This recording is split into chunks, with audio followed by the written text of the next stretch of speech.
Welcome to the RetailWire podcast in partnership with Leaders of Trade. And we're tackling a very important topic today, ESG. And I have with me Maria Gutierres, General Manager of Mars Wrigley Nordics. Thank you for joining us, Maria. Thank you for having me. To kick things off, can you tell us a bit about yourself and your work within the ESG space? Yeah, absolutely. So I'm currently in the role of General Manager for Mars Wrigley Nordics. I've been with Mars company for good 20 years, and all my relationship with the ESG space is very much driven by what company is doing in that space. So I traveled across multiple geographies. I did different roles in demand and finance, and finally, I'm here. Nice. So I was sitting in on your session earlier on, and you mentioned that you placed a big emphasis on the sort of balance between profit and purpose and the fact that they go hand in hand. Can you tell us, based on your 20 years of experience with Mars, how you tackled that and how you made that balance? Absolutely. And let me start with a quote we all love, the quote of our global CEO, Paul, who says that profit and purpose are not enemies. Yeah, they should go hand in hand. And basically, this journey started in 1947 when our founder introduced a principle of mutuality to the business, which says that we want to be mutual and trusted partners across all the range of stakeholders, which at this point was pretty revolutionary and radical. And it now having more meaning than ever before. So, and the way we work with this at Mars, that we have our compass, which is guiding our decisions. And the way the compass works, we have three measures which are related to our midterm and long-term financial health. And we also have four measures which are evaluating us as trusted partner and the company which is making a positive societal impact. And we look at them together, and we also link our performance to the remuneration package we give to our senior leaders. So, for instance, our long-term incentives starting from the year 2024 are tied not only to financial performance, but also to a sustainability objectives we have. And it's now about 2,000 leaders on these incentives. That's impressive.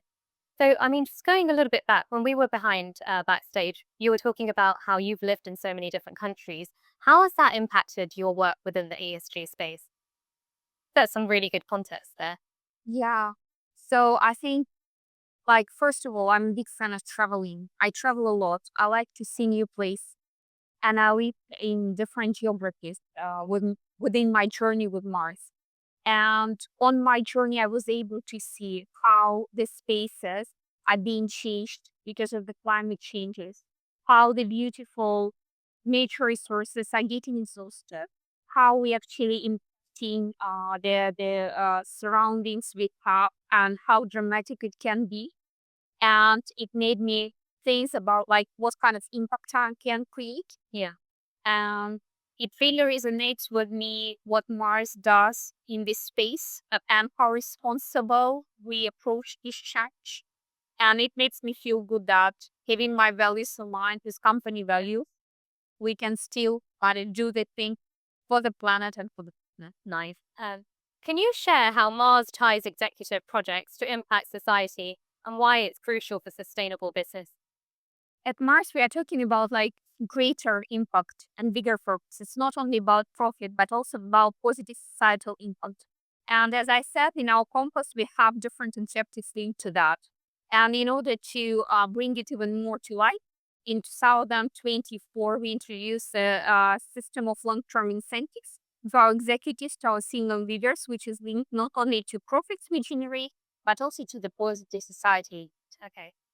So, what challenges have you faced in separating business growth from carbon emissions, and how are you addressing them?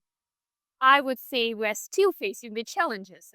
That's a wonderful question because we published our net zero roadmap by 2050, which is our global commitment. We are still on the journey of understanding exactly how we get there, and it's one of the challenges on the way.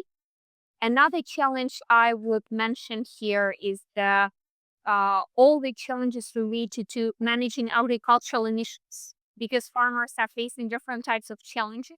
So lately we supported like 60 projects in this space, which are aimed to decrease emissions and also to regenerate soil or sometimes even both. And so far we've been successful in that, but it's still a long journey before us. Yeah. And so what do you see ahead in terms how does that look going forward? So I think we will need all the collaboration, all the partnership across the entire ecosystem to deliver the positive sustainability impact and all the creativity possible in order to unlock the commitment we need. How does the principle of mutuality guide Mars's strategy to benefit all stakeholders, not just shareholders? Yeah. So that's a very important principle, and it was introduced to Mars in 1947, so very long ago. And since then, ESG was at heart of how we do business. Yeah. And the principle of maturity basically means that we introduce the mutual approach across all the stakeholder range. It's not only about profit; it's about how we mutually collaborate with all the suppliers, with all the kind of network of stakeholders we have. Okay, and that's exactly is at the heart of how we approach sustainability. What role do partnerships with NGOs, governments, and industry play in accelerating Mars's sustainability goals? It's everything. We cannot do it alone. We need partnerships, and team sport is longer term play. So we need long term sustainable partnership to unlock the opportunities when it comes to all our supply chain, NGOs, government, retailers. We need all the elements of a puzzle in place to be in. So, from your perspective, what is the biggest misconception about ESG in retail today? I think we've heard a lot about it during the panel. So we are talking either it's like purpose or profit. Yeah. And the narrative around is more towards like, what is the trade-off? Yeah. But the reality is there is no trade-off. Our consumers, they want both like good quality products with good prices and us being sustainable. Yeah. So we have to do all of this. We have to deliver against these problems. That's why sustainability should be part of our business model to become a part of how we do business. So, how can other retailers effectively integrate ESG into their long term growth models while maintaining competitive? Again, it comes back to the strategy because if ESG is a part of business strategy and is a part of value system, it's kind of like how we do business, then it's much easier. It's not one-off project. It's not going to work this way. It should be integrated in overall like business culture and business strategy. And I think one of the first steps we can take on the way is like to evaluate the supply chain. Yeah. Because the majority of emissions actually coming from scope 3, so-called scope 3, which means it's like suppliers on whom we do not have direct impact. Mars did this evaluation and we realized it was like 94% of percentage emissions coming from there. Yeah. And then how you simplify your network, how you collaborate with your suppliers to make a long-lasting positive impact. Okay. So, what are some of the practical steps Mars has taken to embed ESG value into everyday retail operations in the Nordics? Again, I think it's how we work with our supply chain. And one of the examples, which is very Nordic specific for Mars, we really worked with our logistics partners, we worked with our warehouses to minimize the footprint we have.